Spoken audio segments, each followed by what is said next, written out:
Dari pihak terkait. Terima kasih Yang Mulia. Saya akan bertanya, setelah itu Saudara Hotman Paris akan bertanya. Dari paparan yang dikemukakan oleh saudara ahli ini sampai pada kesimpulan, ya, ada nepotisme, ada korupsi, ada perbuatan melawan hukum, dan sebagainya. Apakah itu pendapat ahli seperti itu didasarkan atas fakta-fakta yang terjadi dalam kenyataan? Misalnya, pernah ada satu penyidikan atau penuntutan secara pidana untuk membuktikan bahwa memang terjadi apa yang dikatakan oleh saudara ahli, ada nepotisme, ada korupsi, ada perbuatan melawan hukum, ataukah itu semata-mata adalah hasil penerawangan saudara ahli saja? Itu perlu dijelaskan di sini pada kami semua. Silakan saudara Hotman. Mana Pak Hotman? Mohon izin majelis. Saya agak bingung, ini ahli hukum atau ahli ekonomi? Karena tadi pendapatnya itu sudah melebihi ahli hukum.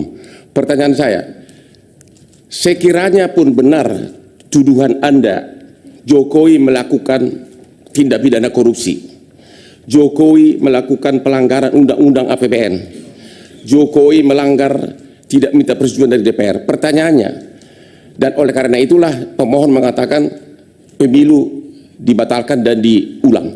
Pertanyaannya, apakah MK, Mahkamah Konstitusi, berwenang dalam putusannya menyatakan oleh karena Jokowi melanggar undang-undang korupsi, melanggar undang-undang APBN, melanggar undang-undang bansos, maka pemilu harus dibatalkan dan diulang, sementara tidak satupun pihak tersebut sebagai pihak dalam perkara ini, baik Jokowi, DPR maupun para menteri. Boleh nggak MK mengatakan itu adalah penyebab harus dibatalkan pemilu? Terima kasih. Baik. Bawaslu tidak ya dari hakim? Cukup. Silakan ahli dijawab singkat.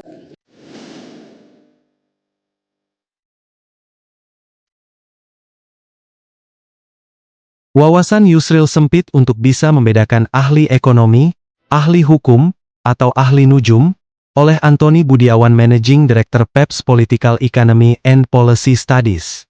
Jawaban terbuka kepada Yusril Ihza Mahendra. 1 April 2024 bukan April Mop, saya hadir di Mahkamah Konstitusi dalam kapasitas sebagai ahli ekonomi, terkait sengketa perselisihan hasil pemilihan umum 2024.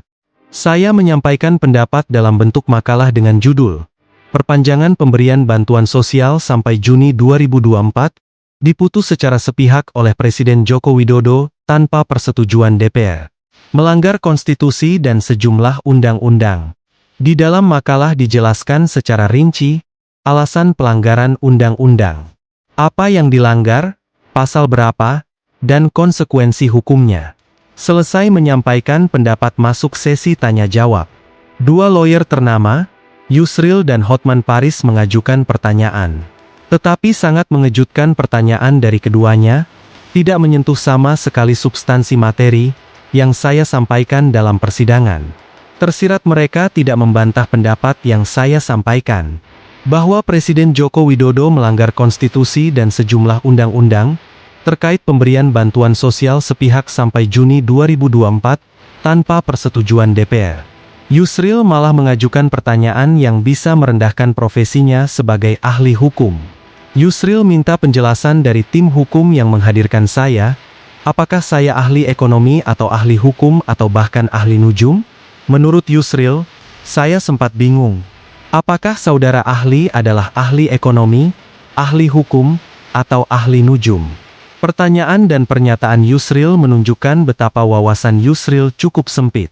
Yusril tidak bisa membedakan ahli ekonomi atau ahli hukum, karena tidak menyentuh substansi materi yang saya sampaikan, bahwa perpanjangan bantuan sosial oleh Presiden Joko Widodo, sampai Juni 2024 melanggar konstitusi dan sejumlah undang-undang.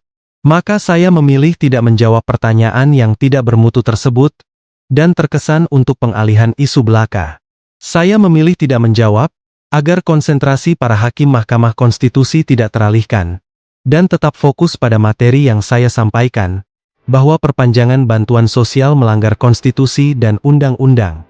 Tetapi pertanyaan Yusril dan Hotman, perlu ditanggapi di luar persidangan Mahkamah Konstitusi, antara lain melalui tulisan ini.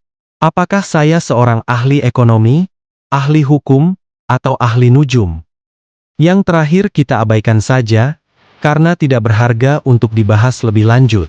Bagaimana mungkin seorang ahli hukum tata negara ternama mengajukan pertanyaan absurd di Mahkamah Konstitusi yang terhormat, yang jauh lebih buruk dari diskusi di warung kopi? Untuk itu diabaikan saja. Kembali ke pertanyaan apakah saya ahli ekonomi atau ahli hukum? Penjelasannya sebagai berikut. Pertama, seorang ahli ekonomi atau ekonom, tentu saja wajib mengetahui dan memahami peraturan perundang-undangan terkait bidang ekonomi secara luas, antara lain bidang fiskal, moneter, perindustrian, persaingan usaha dan anti-monopoli, BUMN dan bidang ekonomi lainnya. Bagaimana seorang ekonom bisa mengambil atau mengkritisi kebijakan ekonomi kalau tidak paham dengan undang-undang terkait ekonomi?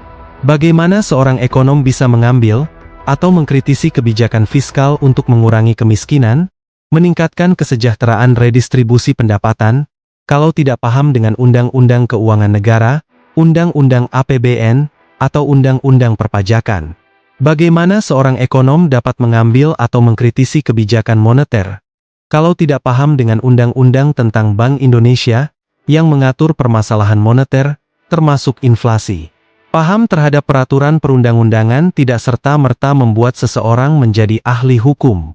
Semoga Yusril paham. Kedua, untuk mengetahui apakah sebuah kebijakan melanggar undang-undang, juga tidak perlu harus menjadi ahli hukum. Karena pasal di dalam undang-undang ditulis dan diatur secara jelas, sehingga hanya ada satu interpretasi.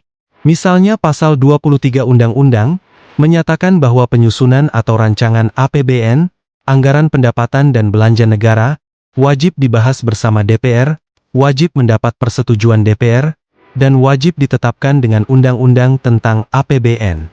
Kalau kemudian ada pengeluaran belanja negara, yang ditetapkan oleh Presiden atau pemerintah secara sepihak, tanpa pembahasan bersama DPR.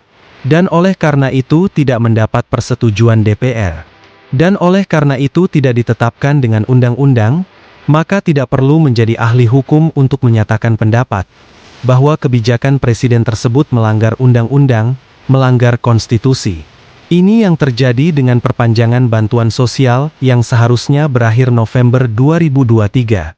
Kemudian diperpanjang sampai Juni 2024 dalam rapat kabinet, atau rapat terbatas 6 November 2023. Keputusan dalam rapat terbatas berarti keputusan sepihak tanpa melibatkan DPR, tanpa pembahasan bersama DPR tanpa persetujuan DPR, dan tidak ditetapkan dengan undang-undang.